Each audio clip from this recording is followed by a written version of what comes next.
Ito ay rated SPG, striktong patnubay at gabay ng magulang ang kailangan. Isang mapagpalang araw, mga kapamilya, kinausap na ni Olga si David at sinabi na talagang ipinapakita na nito ang kanyang tunay na kulay. Mayabang na sinabi ni David na alam niya na ang kanyang ginagawa. Ngunit iginiit ni Olga na ang tunay na Tanggol Montenegro ay hindi sugapa sa salapi tulad ni David Di Magiba.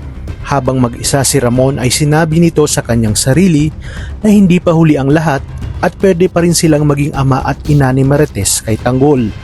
Sa kabilang banda, talagang hindi titigil si Lena dahil gagawa siya ng paraan upang lalong masira ang pamilya ni Rigor.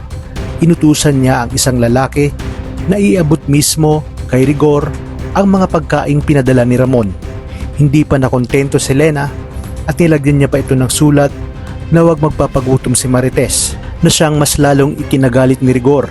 Sa pagdating ni Tess ay tinanong nito kung iniiputan ba siya nito sa ulo.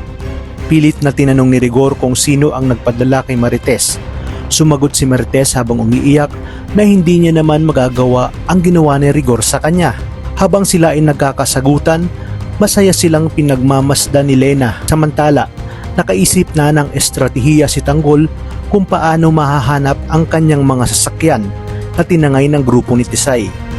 Sinabi ni Tanggol na papainan nila si Tisay dahil siguradong susubukan itong nakawin ang mga natitirang sasakyan, pero hindi nila ito pipigilan dahil lalagyan nila ng tracking device ang lahat ng mga sasakyan nang sa gayon si Tisay mismo ang magdadala kung nasaan ang mga sasakyan nilang tinangay nito.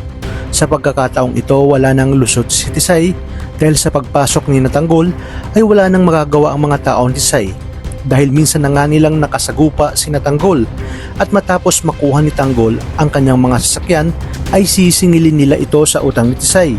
Ngunit walang maibibigay si Tisay lalo pat malaki rin ang naitalo nito sa pasugalan.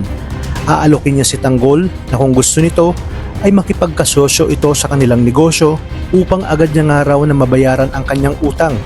Dito papasok si Boss Divina at sinabi na magandang ideya ito kung saan lahat ng benta nilang sasakyan ay may babalik din sa kanila.